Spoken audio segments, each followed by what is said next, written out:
for me. It's fun.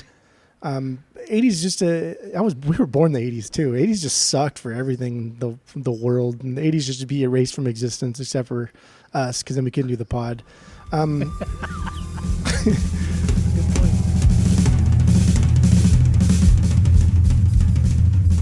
Welcome back to Asinine Radio, a weekly podcast where we talk about music, and well, that's pretty much it.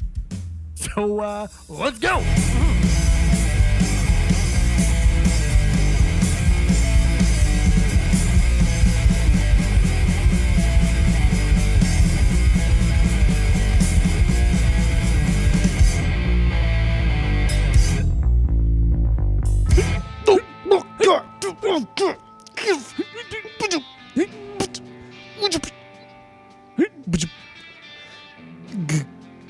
This is Asinine Radio. This is the weekly music podcast. This is the greatest podcast you'll ever hear in your entire life, because what we do is we break down a different album from a different band every week. We do all the research we can. We find out all the secrets about these records and these bands, and we let you guys know. We let you guys in on the little secrets. So that's what we do here on Asinine Radio. Go to iTunes, go rate, review, and subscribe to us on there. Follow us on social media at Asinine Radio. And my name is Tyler. And way out there, hundreds of miles away, way out there in the ether, is Jeff. All right, Jeff. So then what album by what artist are we doing today? We're doing Black Flag's Damaged. So, Jeff, what is your origin story with Black Flag? Go. I don't know. Yeah, put you on the spot, right? I mean, it's the same question every week, so I don't know why I'm ever caught off guard by it or anything. I don't think I have. I don't have like a origin story, because I've never listened to Black Flag outside of a handful of songs. But even then, I never dove into them. Rise Against did a Black Flag cover on Lords of Dogtown. The movie. The fuck? Terrible That band. was no. I'm not even going to Terrible that. band. But you probably don't remember that Good cover movie. or that scene, because it was a fucking fantastic cover, and that scene was really cool. And people were like jumping through windows and shit. It was really cool. But I thought that was a Rise Against song, and when I was like looking it up, fucking whenever that movie came out, we were in high school, I was like, oh, that's a Black Flag song. That's not even their song. Okay. So I guess that would be like the first time that I sought out Black Flag to listen to some more of their stuff. But like I said, that was Nervous Breakdown, the song. And so I think at that time I was listening probably to like early Black Flag, like Nervous Breakdown EP. And that for sure at the time would have shied me away. Even today, I still think I have a lot of really, really good things to say about Black Flag. But I also acknowledge that this band could be so fucking trivial and so boring and so derivative of itself a lot. Yeah, it's possible. And music of this era is like, dude, just fuck off. God, just because you're punk doesn't mean you're good. So get out of here. So you know, I guess that's my origin story. I really haven't listened to a full Black Flag album until I saw Slip It In at my local record store, and that was maybe a couple months ago. Damn, so late in the game. I mean, Jumping on Black Flag, you know? not like missing all. Besides like Family Man, I'm not missing like a whole lot. Okay, so my origin story, I've never been into them. I was very into punk music back in high school and still am, but for whatever reason, Black Flag just never. I think it was always like I always viewed them as the image rather than the music. I've always known Damaged throughout the years because it's been played amongst some of my friend groups and people I grew up with had listened to it. So that was the only record I've known. I've never heard anything off of any other record besides I've Had It, which was I only heard because it was a cover from Cedric from the Mars Volta. He did a cover of that for some Black Flag comp back in the early 2010s. But yeah, so I don't have much of a history with this band. I've never cared about this band. I've always thought Rollins was always kind of a douche, but then reading more about him, he's not really a douche. he just had kind of a fucked up life, and I He's kind of very- I kind of respect the guy. I He's respect very the guy, honestly. aggressive in his delivery of words. Yeah. So I mean, my views on Rollins have taken a 180, like through and through have taken a 180. So yeah, like I said, Damage was the first thing I ever heard, and hearing their whole discography this week was a lot of fun. It was honestly a lot of fun for me, and I don't it's not just nostalgia. I just prefer the hardcore punk music, and that's why this is my favorite of their records. And if you listen to the album rankings, it's not because the other stuff is bad, because it's really not. It's just, it's different. It's very, very different from Damage. Damage is through and through a hardcore punk record. It doesn't really dive really into anything else, but that's pretty much it. So that's my little origin story. It's very, you and I are we're noobs when it comes to Black Flag. So there you go. So then let's get into our first impressions of this record. Do we have any stinkers on this one? And then start with our biggest banger. So what do you got? I have like 7 stinkers. Do you really? Nah. Okay, I was gonna say there's no way. I have no stinkers. There are no stinkers. I do have a lot of okays though. Okay, that's fine.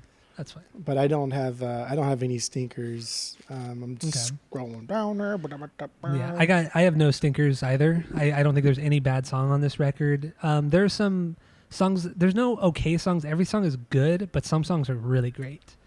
So, and those really great songs are going to be reserved for my bangers. So I've 7 true bangers. Everything else I think is okay. Okay, I have 8. Yeah, I have 8 bangers.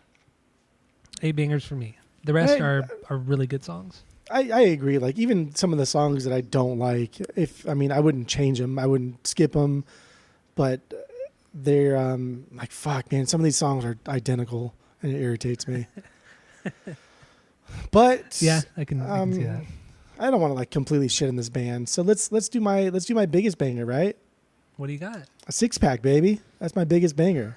Okay, that's my Good. 6. That's my 6 banger, but okay. First of all, dope bass line. I guess we'll get into like a little bit more of the drumming too, but I like that you can hear the snare chain. Like the bass is turned up so loud, and wherever they were recording was probably so cramped and so shitty that they didn't like move the snare out of the room or wherever they recorded, so you can hear like the snare chain rattling. It's so stupid, and it's so kid. It's so childish. I like it. It's good. It is very good. I did read too that a lot of the what you said was like the snare chain. I'm thinking it might be the drummer Robo's, like he wore like metal bracelets, and I kind of hear it throughout the record, but apparently that clinging sound you're hearing is his bracelet hitting the drums, or it's like just his bracelets hitting each other. So that's what you're hearing. It might not actually be the chain underneath the snare. So like it might just be his bracelets. The bracelet thing comes into play when he's playing the drums, and you can hear like a little clicking, like a little clingy clanging as he's playing the drums. Like when we practice at like a studio and it's cramped and you get a little bit of feedback from some of like the more bass side of your guitar and you hear the chain rattling, that is... Oh, is that what you're talking about? Yeah, that's just like straight warm-up shit. That's Bush League, essentially what it is. Yeah, but it's just jamming with your buddies. But if like, I don't know, dude, if fucking Cage the Elephant did something like that, it would be so cliche, and you think like, dude, you guys are just trying to do something that you're not involved with. Like you guys aren't that band. But because of the time, because it's Black Flag, it's okay. And I'm fine with that. And I'm totally fine with that because, dude, like that's what they were. That's what Black Flag was, not just for this album, for almost their entire existence. Yeah, it was very DIY. It was very just kind of like, just do whatever. Just if it sounds good right here, then we're just going to keep it. Like they were never a band to perfect anything. And it definitely shows when they try to experiment more. But even on this record, the more straightforward record, it was just like, it seems like they just did one take, maybe 2 takes, and that was it. And then in the end, they just keep the first take. Because I read on a few songs that Rollins cut a couple vocal takes on some songs, and they ended up just keeping the original. Like they didn't even bother with any the other alternate takes. You can definitely hear like the one take. Let's do it. Let's fuck it. Let's do it live type vibe. Like my problem with this, and like a lot of music in a specific genre at a specific era from a specific band, is dude, they reuse so many riffs and it's irritating. And especially in like the last half of the album, there's like 3 songs in a row where I fucking swear to God, dude, they used like the same riff over and over and over, and it's just like why the fuck are these guys idolized for their music and not their ethic? Because outside of their music, I think this band is so cool. But yeah, they are a lot, dude. Most of their music is just like, okay, that's cool, I guess. But no, dude, like you fucking, if they played Damage in its entirety, people would be singing like, which I think are okay songs at best, but like the deeper cuts, like Padded Cell, Life of Pain, the last songs. Like, dude, there's the same fucking bass line, dude. It's the same fucking riff. It's the same thing. But you know, people be like, totally oh, dude, Padded Cell's like the best fucking song. And you fucking stupid. No, it's not. It's the same thing they've done 45 fucking times. The last like 3-4 songs are, they're at moments they're interchangeable for sure. Except for the last song. The last song is wild. That's a wild one. It's not a banger for me, but it's wild. I'll give that Damaged 1. I'll give it that. It is fucking weird, and it starts off weird, and just it's a weird song. It never lets up. It never ever lets up. So Six Pack, your favorite. Six Pack is my favorite. I think everything just sort of layers into a really cool groove. And again, here's like if we're just basing off of albums, here's like the first glimpse we get of like a surf rock element to it. And you can hear a little bit of surf rock. You can hear a little bit of that twanginess, a little bit of the verb in there. But this band incorporates it, but doesn't in any way lean on it. And I love that. I don't think I've heard like a surf. They're not a surf band, but like I don't think I've heard any punk band that's been influenced by surf music incorporate it into their music so subtly as they do. Because even Pennywise have said they were influenced by surf music. But I mean, I'm not like a huge Pennywise fan, but you never hear that. No, I've never heard it. And it's not over the top like Dead Kennedys, where his entire guitar tone and style is all surf based. Right, exactly. And so like Black Flags just did a phenomenal job at incorporating where they grew up. Or not all of them, they didn't all grow up in Hermosa, but where they formed, where they became Black Flag. And I think that's just fucking cool. And Hermosa's a dope city. I love Hermosa. I've never had a bad time there. Hermosa is like what we wished Huntington Beach was. That's you're spot on. You're spot on. It doesn't have like the kind of trashiness that Huntington has. It's a little bit classier, but it's still just as wild. Maybe Hermosa is what Huntington Beach was like in the 60s or 70s. Oh, maybe, yeah. Maybe. Because Huntington just got way too commercial and way too rich white people and horrible. Yeah, I went to Main Street Huntington for Mother's Day. So what, 2 weeks ago? And I mean, it was packed on a Saturday afternoon. It was fucking packed, but it was just like, I don't know. It just seemed like a lot of tourists, a lot of just like, I don't know. It just didn't seem, it was weird. It was a weird experience. Not people I expected to see there, at least. Not that I really belong there because I don't, but like, I'll admit it. I'm just not I'm not someone who hangs out there, and I felt like most of the people there aren't those kind of people. It was a weird experience. Yeah. I feel like it's lost a lot of its charm, and it's more just snooty, just kind of jerk offs, and I don't know. There's no integrity whatsoever on Main Street Huntington anymore. Yeah, there's none whatsoever. Yeah, you're right. But it is kind of cool though, because they actually shut down most of the street, so you could just kind of like, it's kind of like Santa Monica, where you could just kind of like walk wherever you want. Yeah. To be fair, that street should always be shut down. There should be no cars on that street fucking ever. No, that's a good point too. That's a very good point. It's so narrow. It just does not fit the capacity of that city, tourist wise or in any case. But yeah. Anyway, so Six Pack. This is, like I said, this is my 6B. This had some really good gang vocals when they're just like screaming Six Pack. It's really good. And then also a fun little fact about this one: they had actually recorded this with Des Cadena on vocals on the EP that he was on, whatever the fuck that EP is called. Six Pack. Is it? Oh yeah, I guess it is a 6-pack EP. But yeah, so wait, no. Yeah, that was 19. That was 81. Yeah, okay, you're right. Yeah. You're right. Yeah, so yeah, it's been recorded twice, and it's really good. So should we play a little bit of it and then get into the lyrics real quick, and then Sure. talk about whatever?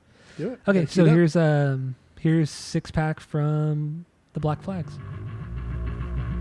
All right, there's most of 6-pack from Black Flag. Dude, it's so sloppy. I love it. It's so good. Like there's like tempo changes halfway through like parts of the riffs. It has so much charm. Like a band doing this nowadays would never ever fly, but in this scene it was totally acceptable. I love it. I love it to death. It's I agree. I think this band is at best just a bunch of guys having a great time no matter what they sound like. But then at worst they think that everything they do is also like really good, and that's not accurate, and that's irritating. But like, dude, just their work ethic and just what they brought to the table is fucking cool. Yeah, super super cool. And then lyrically on this one, it's just a critique. It's him criticizing just people who just love to drink and just do it all the time, and that's their entire life. They do nothing else. They have no real personality. It's just drinking. That's it. Let's open up a Coors Light as we're drinking beers and all that kind of shit. It's kind of funny because this band is actually really positive. Like lyrically, there's a lot of positive themes in like sprinkled throughout this album. But I mean, for one, they're completely overshadowed by the aggression, and two, Henry Rollins was not the lyricist that he became in this album. It's just not at all. Not here whatsoever. But like this one's cool. So like you said, this is a cool take on like alcohol and the culture surrounding alcohol, and it's a little bit deeper Especially than that scene. It's goofy like delivery portrays, and like in the song he chooses alcohol over his girlfriend, and he says that he's born with a bottle in his mouth, and then it kind of makes you think like, what if Anheuser-Busch has been conditioning us from infancy with bottles in our mouth to drink Budweiser when we grow up? Like what if we're conditioned from day one to be alcoholics? So yeah, it's true. And then reading more about his because like I said, I read very little about his life, but the bit I did read was very interesting, and I kind of wonder too if like this is like a traumatic thing he kind of experienced growing up. Like he's from what I read, he's talked a lot about how much he hates his dad, and how like after a certain point, like when he became an adult, he has never talked to him, seen him since, and knows nothing about what his dad has done since he left. So he's completely abandoned his dad. So it kind of makes me think like, is this kind of like him talking about like his growing up, and this is how his dad acted, I should say. I don't know. It's, I mean the umbrella term to use would be like daddy issues, right? But that's a very I mean that's stuff that stays with you. People change forever. And we talked about like Buck Owens when his best friend died, and even he said he was never the same after it happened. And so like people fucking change and are never the same, and they know they're never the same, and they know that they shouldn't be acting like this, but you can't help it.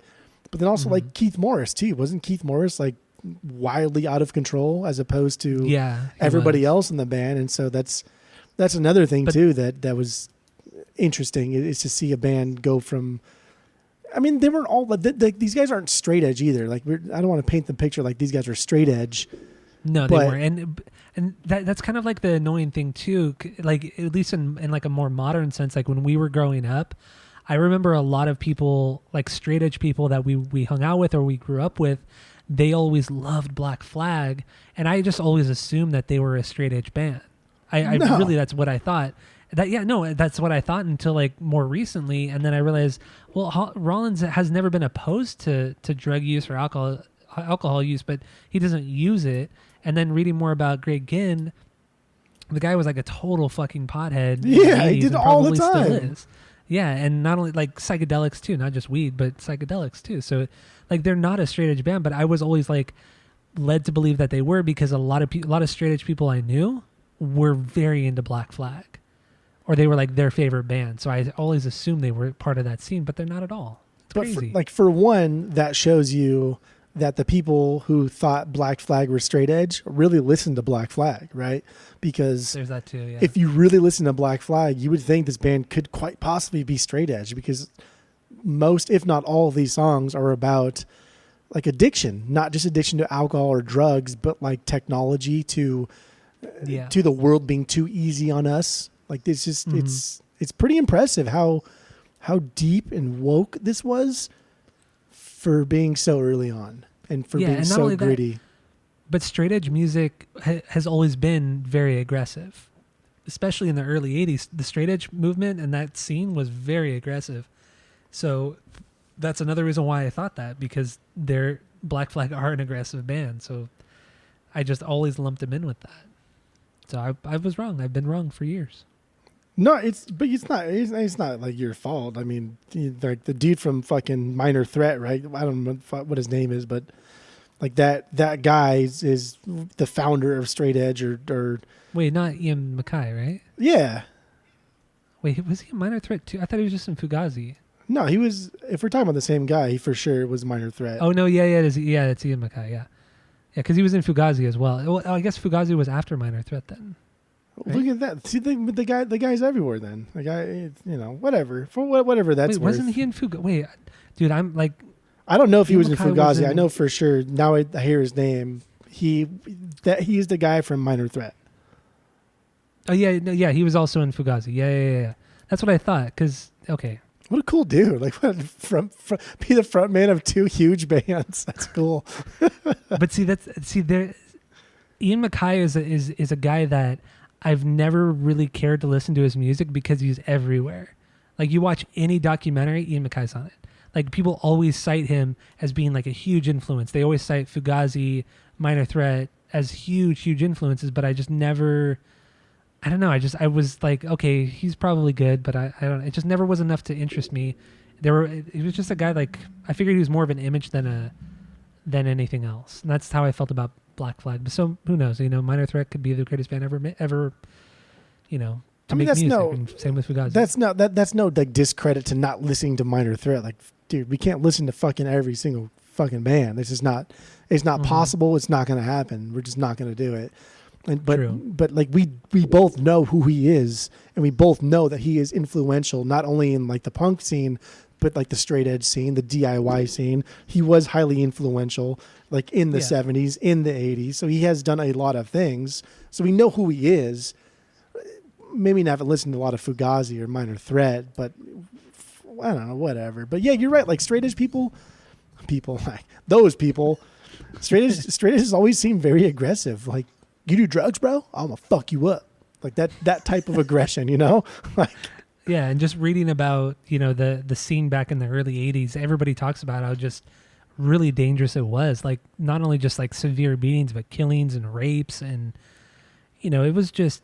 I mean, everything I've read about the early '80s was just kind of scary. Like we did. I mean, when we were growing up in like kind of the punk or hardcore scene here, it seems it was like here it was like completely tame and just straight fun. But back then it was just like a real element of danger. Well, I mean, don't forget, you could be killed easily. Like remember FSU, Friends Stand United, or Fuck Shit Up. Like they were the straight edge, anti-racist, anti-drugs people from like Boston.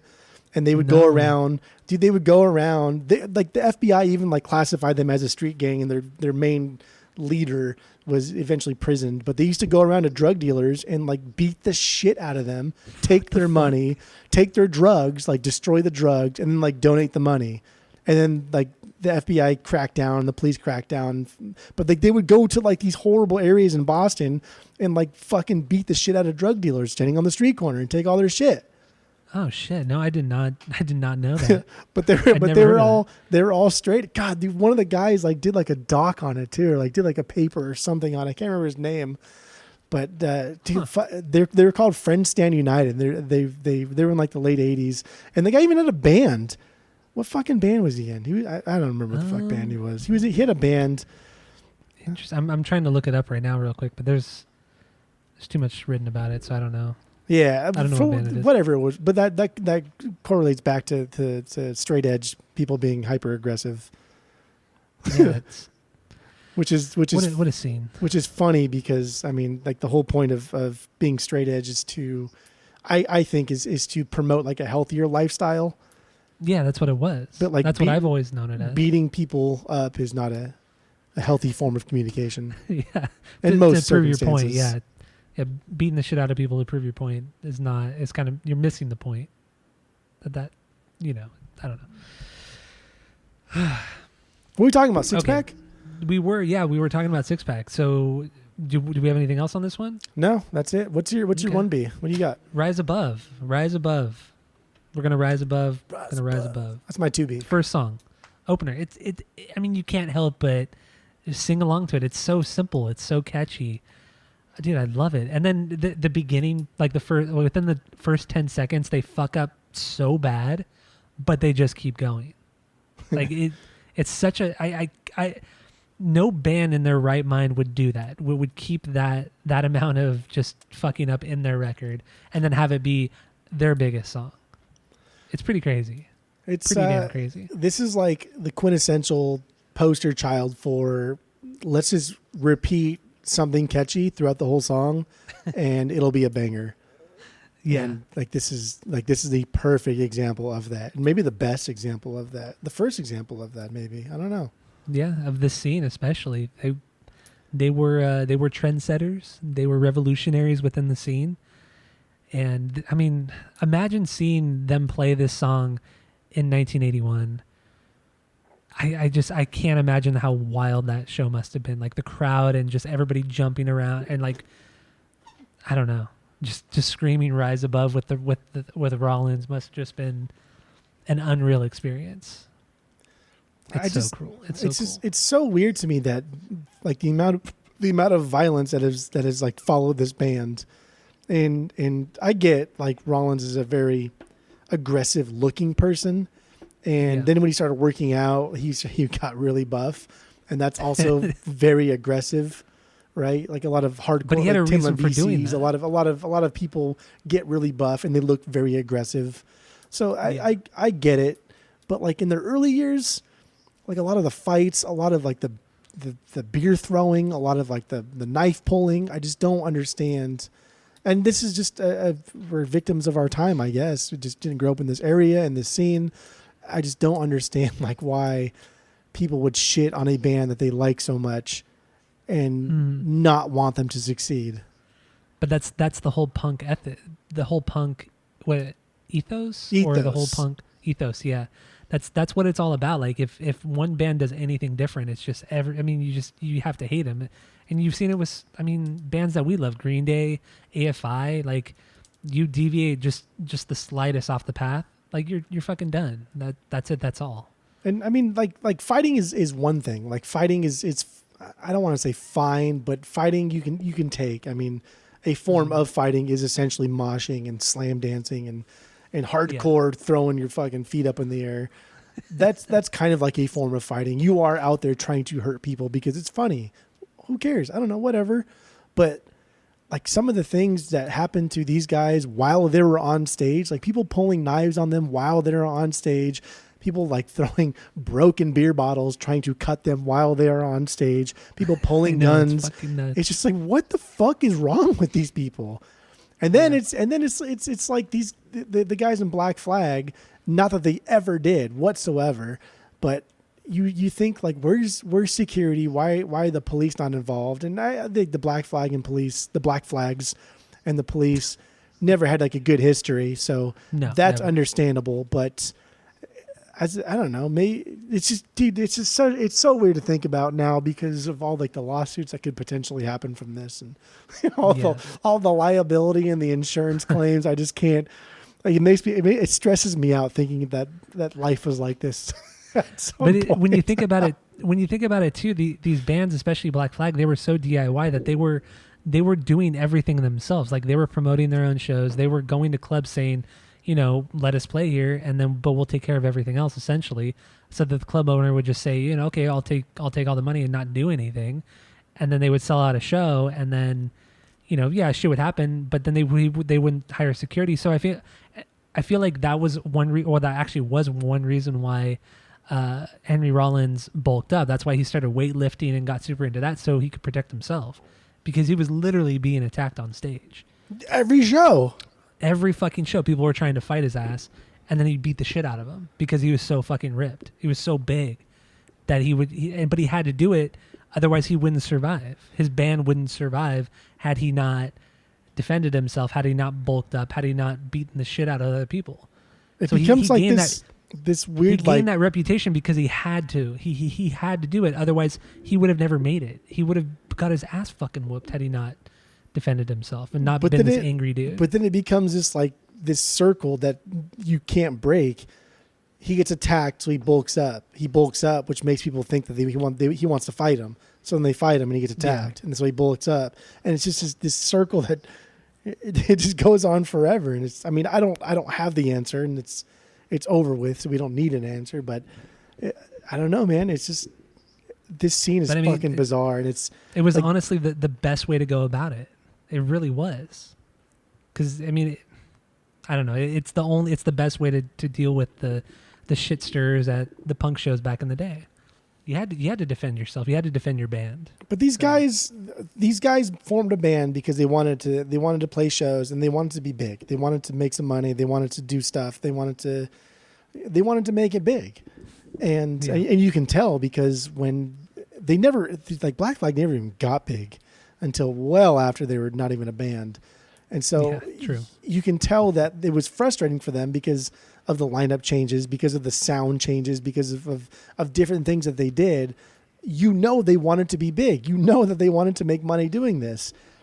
But then they would still play these shows and fight the fans. And it's like, well, dude, like pick a fucking side. Do you want to be like Guns N' Roses, or do you want to just play shit shows like this all the time and never get anywhere? And I think that they never found like their identity. They never found like an identity because they're always stuck between pleasing their punk fans, but don't spend any fucking money anyway. Punk fans don't fucking buy merch. They don't support the band. They're stuck between that and then like wanting to make money and like quit their jobs, make a living. Make a living, or at least not living like a squat with 15 other people. But and then I don't remember what era. I think it was the Dez era, the Dez Cadena era. They were like, they played their biggest show ever. Even to this day, it was the biggest show they ever played. They sold it out. I think it was the Santa Monica, or no, the. Yeah, it was in Santa Monica. It was some, was it Santa Monica? Like amphitheater or something. Yeah, it was 3,500 capacity. Yeah. They sold it out. And this is before I think it was before their first record, so I think Dez was still the singer. And they've never done anything as big since then. That blew my mind. This band has no full-length record. They're strictly out there because they've been busting their ass. They've been just have this reputation, and they fucking sell out of. That's a big venue. Like for any punk band, that is a big venue. Even for like artists nowadays, like House of Blues is what, like 1,200 or maybe 1,500. I mean, and when a band sells out House of Blues, like bands that you and I like, Bouncing Souls sells out House of Blues, that's big. But fucking Black Flag before one of their albums is out, selling out 3,500, that's impressive. Truly impressive. But it's more impressive that they haven't done it since. Yeah. That's true. Like outside of like festivals. Outside of festivals. As influential as Black Flag is, as much as people love Black Flag and will die for Black Flag, it's like, okay, well, Black Flag doesn't even like Black Flag. Like the guys in Black Flag were never fully committed. And even like Rollins at some point kind of Like, 'cause you can see it when they did when they did My Family or Family Man. Family Man, Like yeah. that was Rollins wanting to do his own thing and wanting to incorporate a completely different side of Black Flag, and he was getting really into poetry. He was getting really into spoken word stuff, and that's where his passion lies. Like his passion lies in music, but mostly in the editorial side of music. That's why he did that column for LA Times for so fucking long. Oh, Which that's was right, huh? hit or miss. And we talked about that a lot too. Before Yeah. before we even started potting, we would always make fun of Rollins, and it was like half and half. We'd praise him for his views, but then also make fun of him for his hyper aggression for his views. Yeah. But Not even that we're like we're it's not like we're like huge passive. We're not passive people. Like we don't mind like anger or anything like that. But the way I've always viewed Rollins, like you said, is just like he takes it to another level. But then when you actually like really think about it and you look deep into like what he's been doing in his life, like it makes sense. Like it's really not as annoying as we once thought it was. For me, with Rollins, it's just like, why shout when you can just talk? Like, why shout when you can whisper? It's like being in a room with somebody and talking and having like an argument, and they start yelling. It's like, why are you yelling? I'm fucking right here. Just talk normal. Rollins is the guy that will just start yelling. To me, that's what Rollins is. But then we're also conditioned to think that. Because that's all he does. He uses a lot of adjectives to describe something that he could just say is big, and he'll use like 15 adjectives to describe how big it is. And it's like, are you a fucking like? Are you? I was gonna say, what are you? And then insert like author here, but I don't read books, so I don't know any fucking authors. But I don't read books. Who wrote Harry Potter? Fucking J.K. something. J.K. Just J.K. That's it. Just J.K. No, it's like J.K. Salinger. J.K. something. You're thinking J.D. Salinger, who wrote Catcher in the Rye? Yeah. Who the fuck wrote Harry Potter books, bro? J.K. Rowling. Oh my god, I was just gonna say Yeah. it. J.K. Rowling, tip of my tongue. See, I don't No, read I'm sure books. it was, yeah. Books are like Sure it was. bullets. I don't read them. Yeah, you don't read bullets either. Not many people do. Let's see here. Do we got any more on Rise Above? I mean, No, I thought we talking about fucking Rise Above. lyrically, but I will say, okay, real quick. Lyrically, this is a good, I guess you could say, I kind of don't like using this term anymore because it does There sound we go. very pretentious, but it's a good thesis statement for the rest of the record. It sounds so pretentious, and I got to stop using it because I sound like a douche. But It's good. but I like it. it does set up the rest of the record. Just talking about how they rise above the mainstream, right? And rise above the mainstream mostly, but then he's also calling out rising above the punk scene and how close-minded it is and simple-minded it is and how dumb some of it is. So it's kind of like he's bashing everything all at once, but more subtly the scene, the punk scene, the hardcore scene. So I like that, and it's a good way to set everything up. So Yeah, it's just like this is a surprisingly good message, right? Like it's presented in such an aggressive way. But if you were at church and they were playing this, like your first reaction would be, "This is awful," but then you read the lyrics, like, "Wow, this is actually really cool." very positive, yeah. This is very positive, and they don't cuss a lot, like if ever. No, yeah, you're right. I didn't even think about that. Yeah, he never says fuck. I don't remember him ever saying fuck or shit. Unless I'm crazy. Never swears. They just it's Yeah, very right, it's huh? very positive music for a very toxic genre and very toxic scene. You're totally right. Holy shit. Fucking weird okay. band. This band is so bizarre. But they're really good. They're really good. So what do you got for your 2B, your 2-banger? 2B for me is Wise Above. Wise Above. Oh, that's right. Okay, then I guess my 2B is TV Party. So Good this one, above, TV party night. what does this one sit for you? That's my 6B. This is probably the Okay. most catchiest song on the album, though. As far as like choruses totally. go, this is probably the catchiest song on the album. Yeah, it is definitely the catchiest. It was actually recorded 3 times too. It was recorded once on the EP, and then TV it was recorded Party. on this album. What? The EPTV party, sure. Yeah, the EPTV party. This album, and then also the soundtrack for Repo Man. So I didn't listen to all three versions, but whatever. So yeah, there's three different versions of this song, and then this song also reminded me a lot of Misfits, like the catchy melodies. I got so many Misfit vibes. That's interesting. That's interesting. Is that what you put too? Kind of. So I said that TV party is like the birth of kind of like pop punk. This is some of like the earliest pop, really like straightforward pop punk that like I've ever heard. And I hear a lot. I did write Misfits, but a band that took from the Misfits a lot because they're from the same area was the Bouncing Souls. Dude, there's so much early Bouncing Souls, and from the Bouncing Souls like self-titled album, there's a lot of like jokiness. There's a lot of campiness. A lot of those, like you sing normally, but then when you're singing like a goofy chorus, you kind of sing like this. You act all goofy. That's fucking Bouncing Souls.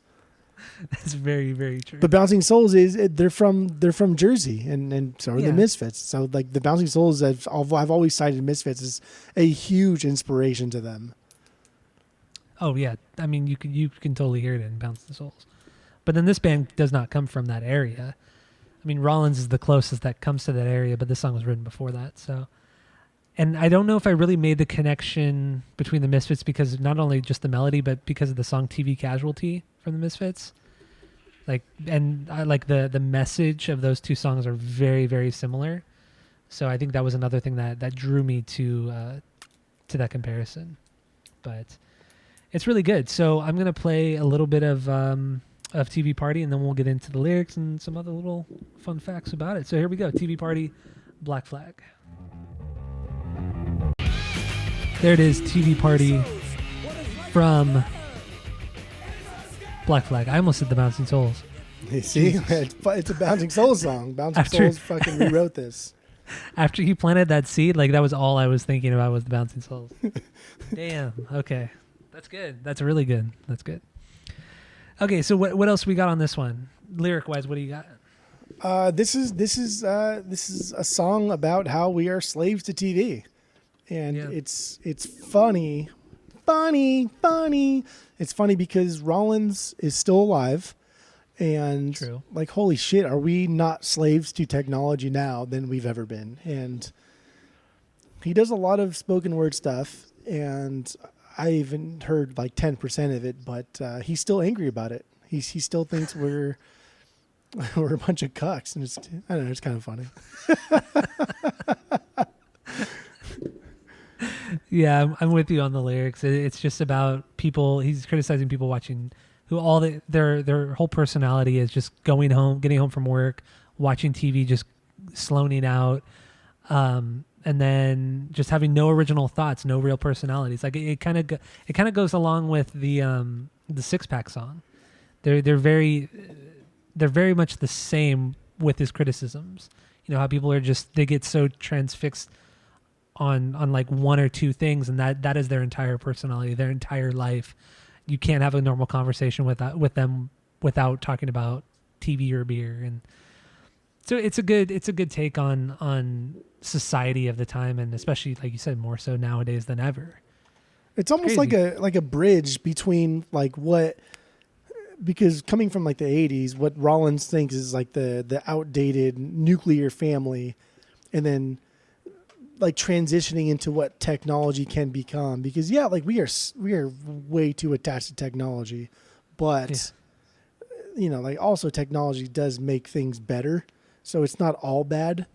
But I think true. Because of how old it is, I think it's coming off as just like all technology is bad. But I think that's a transition between like the traditional family into what will become a more technologically advanced family.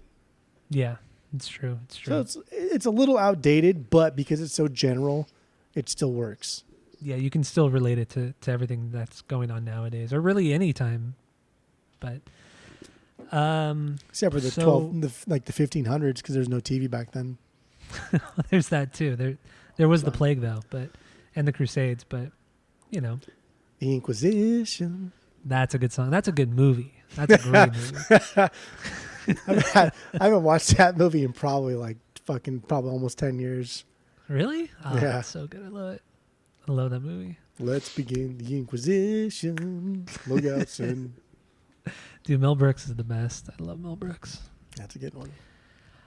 3B. My 3B. Yeah, what do you got for 3B? Yeah, go. Did I not put it at 3B? Oh no, dude, Depression, a later track, track number 9. Engine, all right, number 9. This is not a banger for me though. It's good, but not a banger. Dude, this song is rad. This is so chaotic. It's just really good, fast, aggressive punk with a cool instrumental melody. And a lot of the times they reuse a lot of the melodies, and there's only so many power chords they probably knew at the time. And this one was a little bit different. And I don't think like the vocal melody was there, even though I thought the song was really good. I thought the instrumentals were really cool here. And that's take that with a grain of salt, because this band's not like fucking Van Halen or whatever, but no. It's cool. I like the song a lot. I really enjoyed this one. Yeah, I viewed it more as a like a straightforward punk song, but I get what you mean with the like. There's little guitar parts here and there that are interesting, that unconventional for punk music at the time, but like definitely not wanky and weird like they were doing later on in their career. But it's a good song. It's definitely a good song. Lyrics are pretty self-explanatory, right? I mean, it's about depression, his depression. Yeah, it's a depressing song about being depressed. Yeah, it is. He talks about, kind of wallowing in his own self-pity, and how it eventually gets to the point where it just boils up and it explodes, and he becomes very violent, and like it's kind of him also learning like how to deal with his own depression, which is it's very introspective, and it's not something a lot of people will talk about. It's usually just people talking about how they're just so depressed all the time, and that's it. Like there's no like lead up to it. There's no trying to resolve it. There's nothing more than just saying I'm sad or I'm depressed over this one particular thing. Well, but he kind of goes out of his way to talk about it more extensively or more intricately. It's very teen angsty. I mean, a lot of the songs that were written here, he was like 20 when this came out. So yeah. A lot of these are very teen angsty. And I mean, he's not, dude, like Rollins has grown more than anybody in this band. And totally. Like exponentially more than anybody in this band. And so I don't want to fault him, because I think there are themes, not only like on this album, but specifically this song, of depression. I think it's portrayed in a very childish way. It's very black and white. It's very clear cut. I am depressed, therefore I am mad. So I think like later on Rollins will dive deeper into just like more adult themes like that. But it's kind of cool to see where he started, given that this is their first albums, whatever. It's interesting. Still but like I was saying, like even when you compare it to like fucking a Goldfinger song, I don't know why Goldfinger was the first thing that came to my mind, but like when you listen to Feldman's lyrics, like on Goldfinger about him being depressed about a girl, it's just like he's like hyper focused on exactly why he's depressed, but he never talks about like how he gets out of the depression or what happens because of his depression. What's the consequences of it? Like, I feel like even though Rollins was so young, he was still more, he explained things better. He made more of a story out of it, I guess you could say. It wasn't so one dimensional or one sided like a lot of emo and a lot of pop punk that we know nowadays, or we've known in the last 25, 30 years. It's like Rollins, even at a young age, was taking in things more. It was very deep for being so young and naive and so amateur, I guess you could say. So I got to give him credit on that one. I think that's probably like the best word is amateur. He's an amateur here, but the ideas are there. Yeah, absolutely. So should we play a little bit of Depression? Yeah. Okay. So here it is from Black Flag. There you go, Depression from Black Flag. That is some beefy guitar tone too right there. That's a beefy guitar tone right there. Totally dig it. It's very good. Very good. All right, so we got anything left on this song, or what do you think? No, that's fine. Okay. That's good. So then my 3B, my third banger, is "Gimme Gimme Gimme," the song right before this. Two wildly different songs, and I guess kind of in the context of the record, the "Gimme Gimme Gimme" Depression and Room 13 are, I don't know, they're, well, maybe not Room 13, but just "Gimme Gimme Gimme" and Depression are just wildly opposite songs, and just tone wise, everything, which is kind of cool. Like he has such a range, a diverse range in what he's talking about and what he's kind of conveying when it comes to the feeling of the songs. But Okay. yeah, "Gimme Gimme Gimme," catchy. I think it's one of the catchiest songs on the record.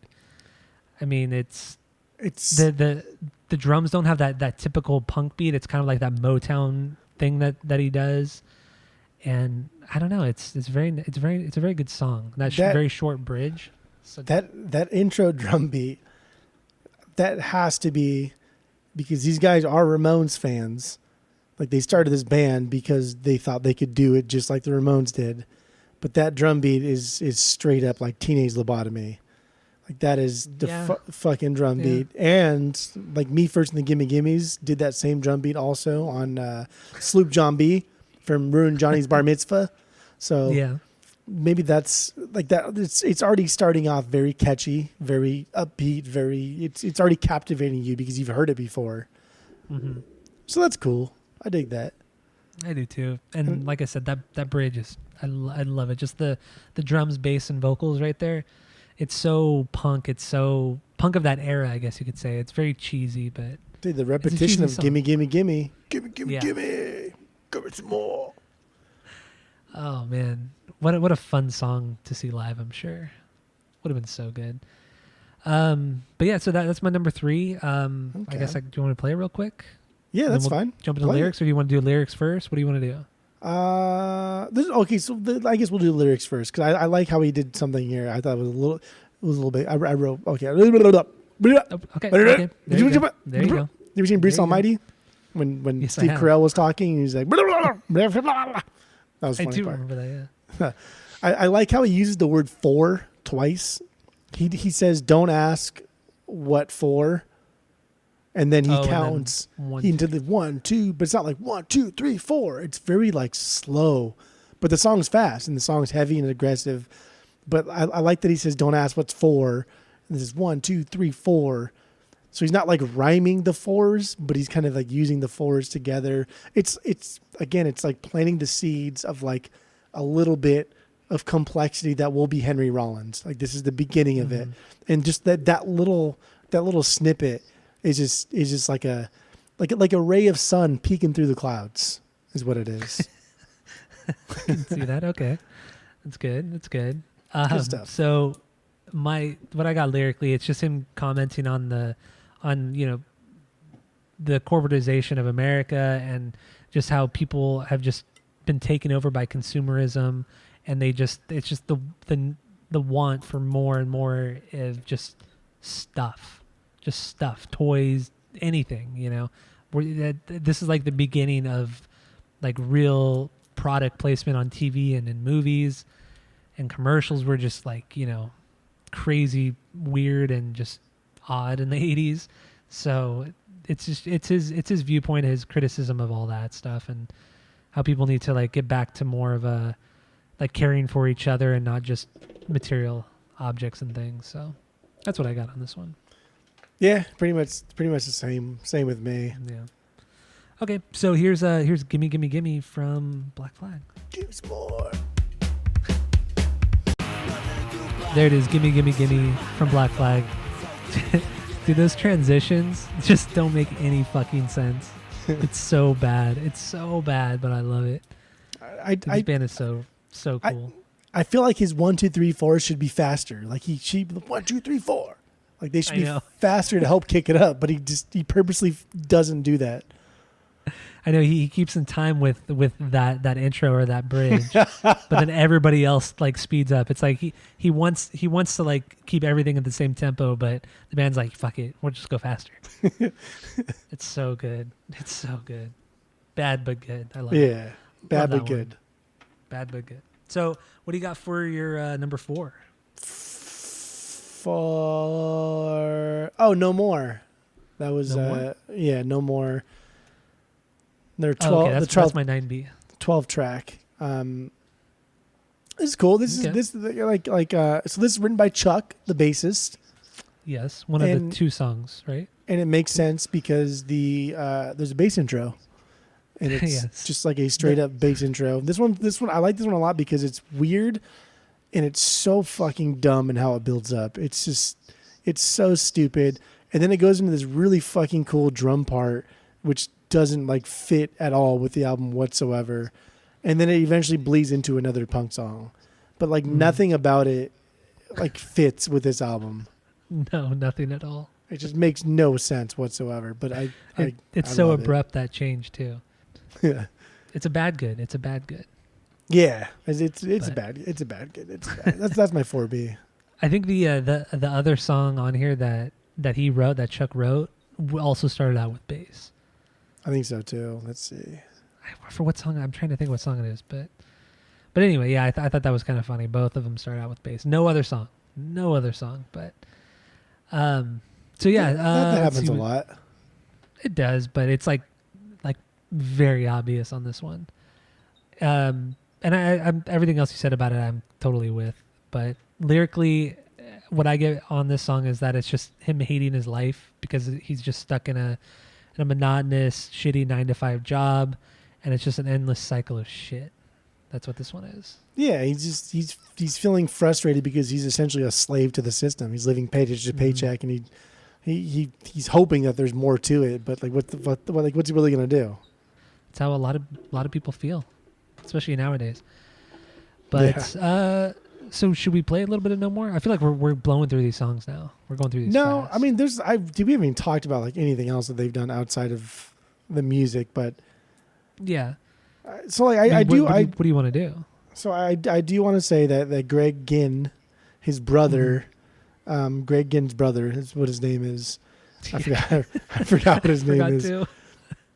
Raymond Ginn, but No, it's not Raymond Ginn. It's Raymond No, it's Raymond Peterson. Ginn. Or No, that was his pseudonym. That was like what he used. yeah, but that's what he was known for. His God name, his Christian name was Raymond Ginn, and he had a bunch of pseudonyms that he used to do, and he's kind of like the catalyst for this band becoming even semi-popular because he did like all of the artwork. He's responsible for the name. He encouraged these guys to go out and post up flyers, and much in like the Danzig mentality, like the amount of flyers these guys would pepper Los Angeles with at the time was like 500 per show. I read Per show, yeah. like per show they'd go out and just post 500 flyers, and then they would do like you put the paste on the wall, on the pole, whatever you're doing, put the flyer up and then paste over it again, so it was a pain in the ass to fucking take off. I thought about doing that too for the podcast. I mean, that's fucking rad. I'd be totally down to do that. That's It would so be super obnoxious cool. and funny. Yeah. But it's just like this band's work ethic of getting their name out, of promoting themselves, of being just so positive, but then also being like very socially conscious. And not one of my bangers, but Police Story. Like that's a pretty with this It was ahead of word, its time. with this word. A controversial song, a very provocative song. I'm looking for a word here. I'm not finding it though.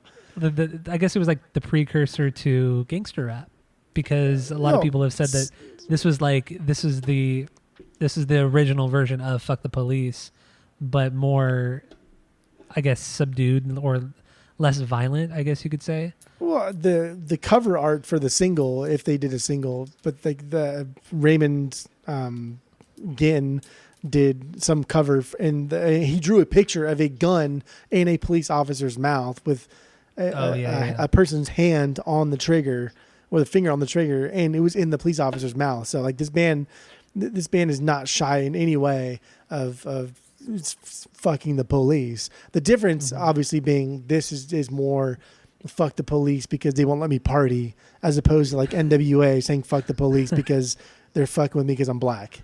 Like there's Yeah. there's a bit of a difference, but the overall mindset is kind of the same. It's kind It's of the there. same, yeah. We're Yeah. being targeted for something that I'm not. Like I'm not Mhm. just a kid. I'm a person. And the same thing with like NWA and gangster rap and fucking the police even still today. It's fine. And how and this song, the Police Story song as well, was kind of them talking about how the police would come to their shows to break up fights or whatever, but they would say like 80% of the time the cops would make it worse, and they'd end up beating the shit out of other people at the shows, including the band. So like the police ended up making all the shows way more violent and worse than they could have been. Well, because I they don't. just wanted to I mean, fuck with people too. you know, that's the 70s and 80s, man. I don't know if you talked to a friend of the pod. I don't want to say his name, but his dad was was a police officer. LAPD, yeah. And I don't know if you ever talked to his dad, but his dad would say things like, "Oh yeah, we used to fuck people up all the time, no reason. Like fuck them up. Who cares? No cameras I've back heard then." the stories. I've heard like, the stories. and yeah. like, yeah, it's that was like the mindset, and like there were no cameras, so it was like a license You can to get away with kill a lot. almost. Yeah. Yeah, you're totally right. It's crazy. But yeah, No, and this was what? No, sorry, go. I was gonna say this guy Raymond. I just looked it up right now. Raymond Pettibon was his like pseudonym, but he was born Raymond Ginn. Like that was his name, but he was like the person that really drove this band forward and getting them out there. All of the artwork is by him. Then, like I said, the name is by him. The iconic black flag is by him.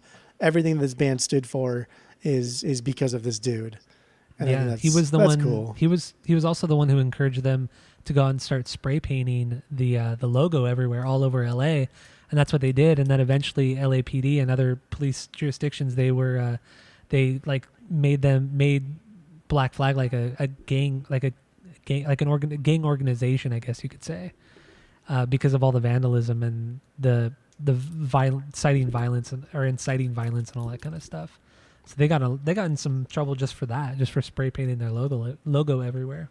Dude, then this Crazy band shit. has had like so much controversy with like their label and distribution and in such a short period of time. Like Yeah. we talk a lot about bands that have tiffs with their record labels and they last like 10 years and they're contractually obligated to put out X amount of records. So they'll put out like a live record or a comp or whatever to get out of the contract. But that lasts, 8 years. This band had it over the course of like a year. Yeah. And it was so short. And like the only way they even got out of it was because whatever record, the Unicorn Records or whatever it was that they were contractually obligated to, like went out of business and they just like lost went all the bankrupt, money. yeah. And so like, oh fuck yeah, we're free. Yeah, but But it took like a year and a half, I think 2 years or something like that before they went bankrupt. And I think from what I was reading or kind of what I got from it, I guess Unicorn had been bought out by MCA, but they were doing so bad. So from what I got is that they signed Black Flag knowing that they weren't going to sell anything, and it was a way for like Unicorn to file bankruptcy or to kind of fuck over MCA and get out of whatever dealings they had with MCA.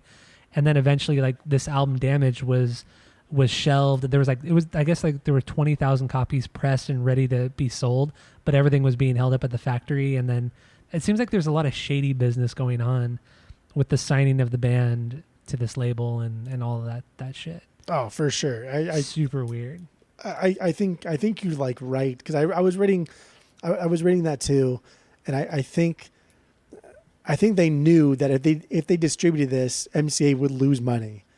But because there was a contract involved, they could still do it if they wanted to do it. But like they didn't want to do it because they would kind of fuck over the band, but at the same time fucking over MCA. So it was more like a lesser of the two evils. But then for a while, Black Flag weren't allowed to even use like Black Flag, so they would just tape little pieces of paper over the word black and just have like flag showing and then their iconic symbol. And then pass out like EPs and shit like that. And that was like legally okay because, the letter of the law states that you have to do this. And they did that to get around it. And it's so stupid. Like all of it is so stupid and it's so early punk. And nowadays it just sounds so stupid. But I mean, you hate this girl, but Taylor Swift was still kind of dealing with this kind of stuff. I don't hate Taylor Swift. Even nowadays. So it's kind of funny that we think we've come so far, but as society, but we actually haven't, and record labels are still taking advantage of their artists. Yeah. Yep. But yeah, you do hate Taylor Swift. True. It's fine, though. I like Taylor Swift. She's not for good. everybody. She's good. She's good. I like her. And then real quick too on the song Police Story. This was the song that Rollins sang at his audition for the band. I guess when Ron or somebody, I guess Dez had quit the band, and then Rollins had filled in just like briefly on stage. But then when they actually properly auditioned with him, they did this song, Police Story. And that was his admission into the band, was with this song. So thought that was cool. But I think we pretty much covered all of the artwork and all that kind of stuff, right? Yeah, I mean the artwork is just that's Greg's Rollins. band. Greg's brother. Wait, the cover art? Oh no, the cover art. Well, the cover art. Just the cover art is wrong. Yeah, okay, I see what you're saying. Yeah.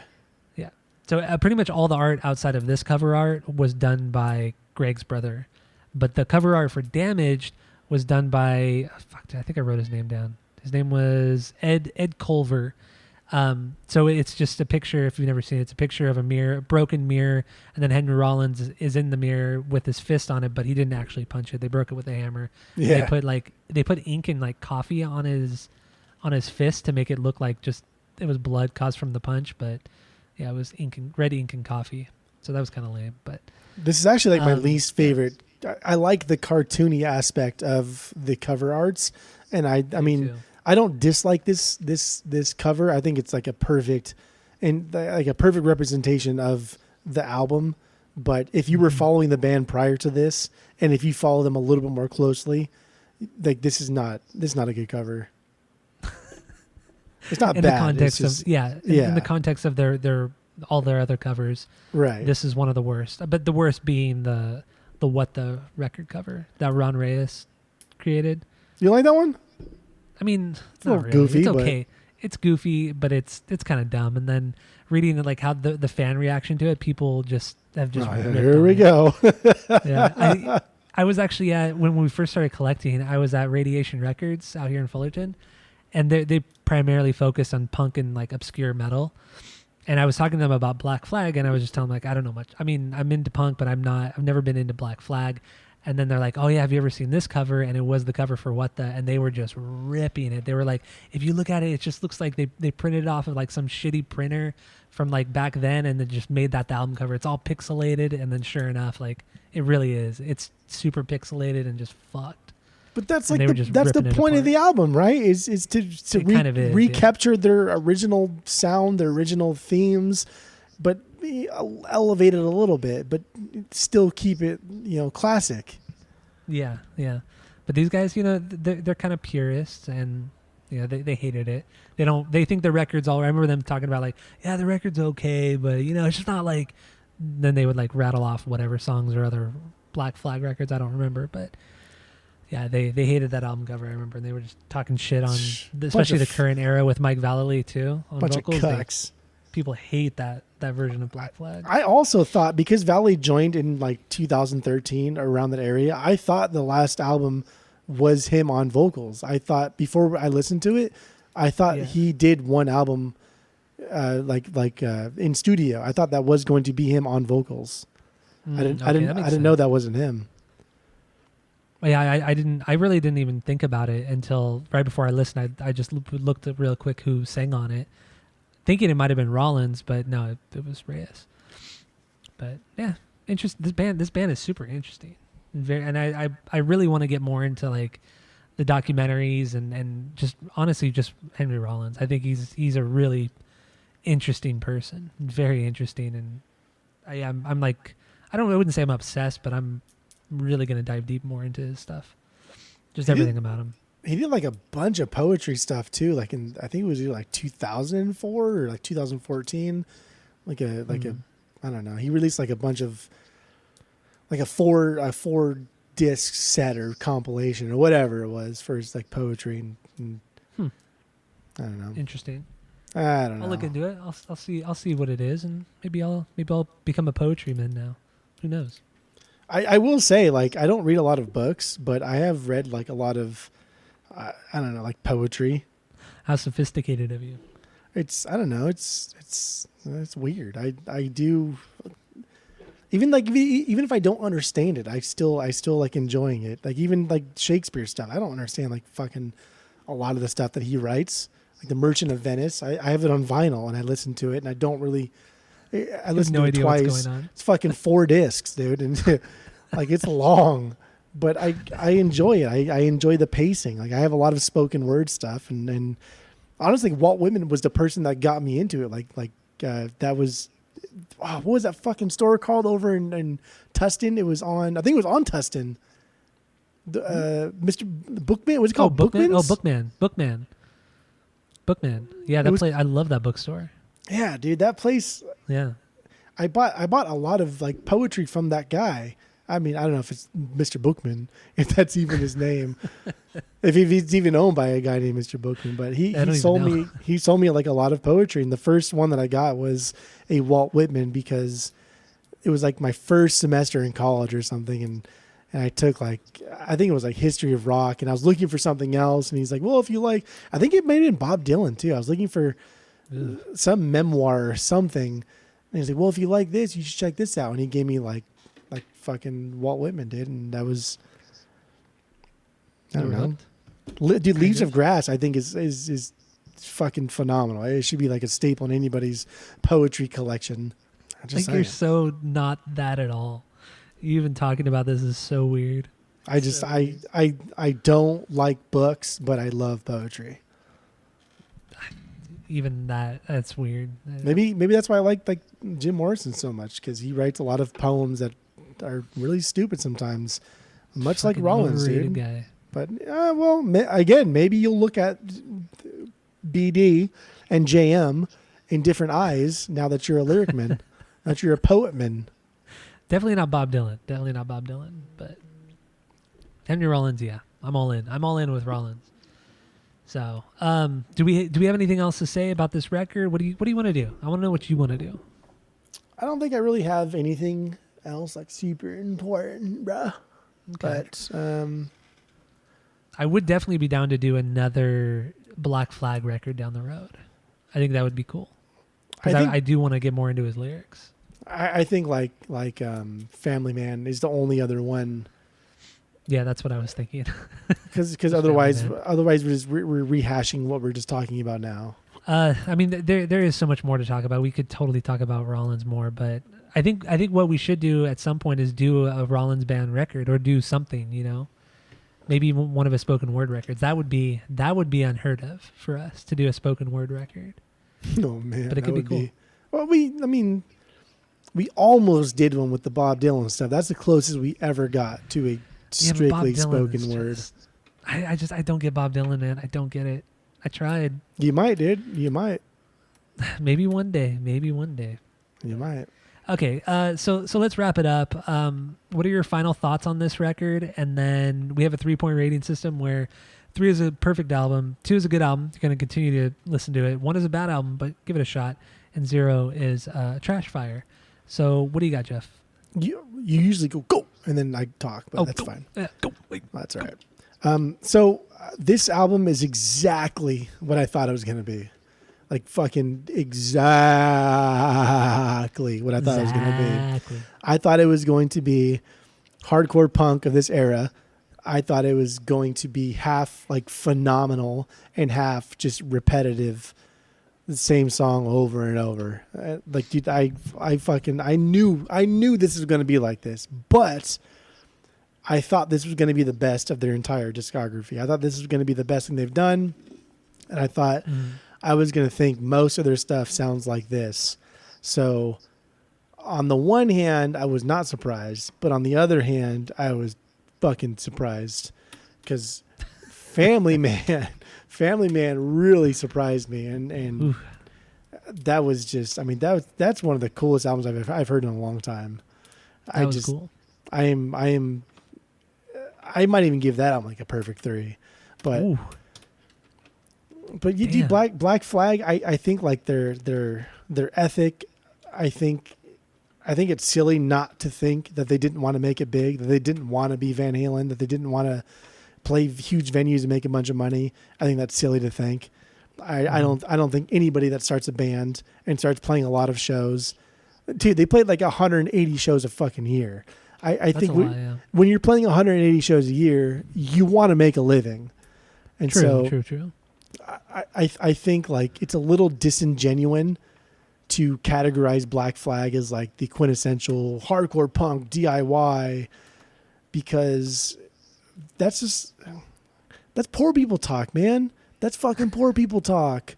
Everybody wants to make it big in a band. You don't start a fucking band and be like, you know what? Let's be the most mediocre band and play just like shows to like 20 people. That sounds dope. Nobody fucking does that.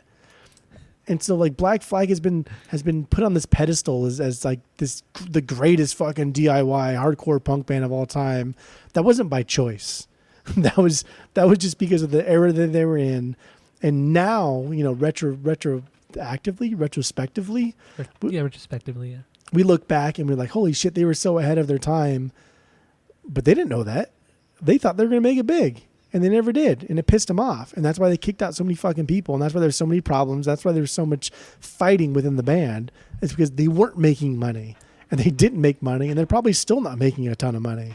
So yeah, take that for what it's worth. But I think to idolize Black Flag as something more than just another hardcore punk band is silly. Because yes, maybe they were like the first ones. And I don't know a lot about like the hardcore punk scene. But dude, they made fucking 7 records? Mm-hmm. Yeah. Most of them within like a year. Yeah, 3 of which are completely irrelevant. I could fucking care less. And then one of the top 4 was recent. So like my top 3 Black Flag albums came out 84, 84, 81. So within 3 years of each other. This band is just, dude, this band is hardcore punk, and it's been done. It's fine. Yeah. They ripped themselves off like in their first album, and it's whatever. It's good, but it's not great. Okay, that's fair. So what do you got? Ranking wise, what do you got? Or rating wise? This is 2.5. This is solid 2.5. There it is. I would never give this more than 2.5, but it doesn't deserve anything less than a 2.5. That's very fair. I usually criticize you for your rankings, but that's totally fair. There's a lot of things that this band has done that is, I mean, one of my favorite bands of all time, the Bouncing Souls, clearly has taken from the Black Flags, also the Misfits, but like clearly the Black Flags. And so, you know, maybe there would be no Bouncing Souls without Black Flags. I don't know. But what I do know is the amount of shows that we've gone to, like, we didn't even talk about any of like the because I'm sure you watched a lot of Rollins harassing people over the past week, but like all of those shows, like we've gone to those shows, even in like when we were in high school in the 2000s, they were the same type of shows. People dressed the same, people acted the same. Bands did interviews like that outside the show, outside the venue, the same. So we've been to those shows. So some things change, but some things don't change. And the mindset of just watching live music doesn't change. But I mean, I don't know. That really has nothing to do with what I was talking about. But just don't put Black Flag on such a high pedestal because they're not that good. They're really not that good. It's what they represented that makes them so great, I guess you could say. Yes. That's more what it was. Yes. But my final thoughts. I mean, this is what I was expecting because I have heard this record several times, but the discography in general did not expect that. I have a newfound respect for Henry Rollins, like I was saying through most of the pod, and I was kind of blown away by him, and he deserves a lot of the credit he receives. I feel like he's a misunderstood character in the punk scene, but he's an intelligent guy, and a lot of respect from Greg Ginn. He does seem kind of like the problem behind this whole band. He was obviously very driven and very ambitious, but you know, he's clearly the problem. Like, people have left the band because of him, it seems. And one of the reasons why Henry Rollins has never reunited with this band was because of Greg Ginn. but I mean, they are influential, and I understand why they're so influential. Musically, they're not the greatest. They're sloppy. They're messy, but that's their charm. But what they did for the scene, what they represented in the scene, was very important. I feel like just as important, if not more important, than the big three of Sex Pistols, Ramones, and The Clash. Black Flag deserve just as much credit as those bands do. They deserve more credit than the Sex Pistols. That's for fucking definitely, sure. yeah, definitely more credit than the Sex Pistols because they're garbage. Because at least the Black Flag have good music to back up everything that they stand for. Sex Pistols, not the case whatsoever. They're the biggest record label plant of all punk music. The Sex Pistols are. They didn't even hide it though. Like that's even more disgusting. Is they never even fucking hid it. That's nasty. That is perverse. But yeah, so Black Flag, I love this record. It is my favorite record of theirs, and I just love the craziness of it all. And I'm gonna have to give this record a 2.8. 2.8. It's not perfect, but man, it really gets the job done. If you really want to listen to good hardcore punk music of the 80s, like this is one of the go-to bands for that. They're fun. They're straight up fun on this record. So there you go. Those are my final thoughts and my rating on this record. 2.8. You gave it a 2.5. Not bad. Not bad at all. Not bad at all. Yeah, not bad. So, we got anything else to say? No, that's it. That's all, kid. Okay, so go to iTunes, go rate, review, and subscribe to us on there. Follow us on social media at Asinine Radio. Thank you all for listening if you're still listening. And yeah, that's it. That's all. Wow. Good.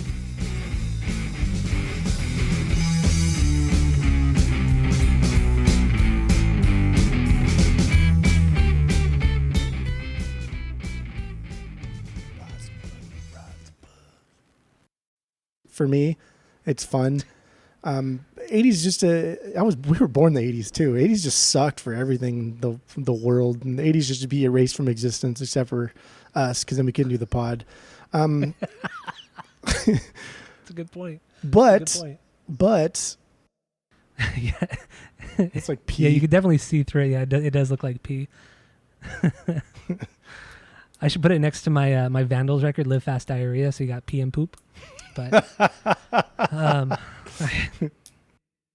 yeah, and a bass amp on top of it. A bass amp that was broken doesn't even work. It's not shut the fuck out of here. Of course it works. Shut the fuck out of here. Shut the fuck out. You better shut the fuck out of here right now.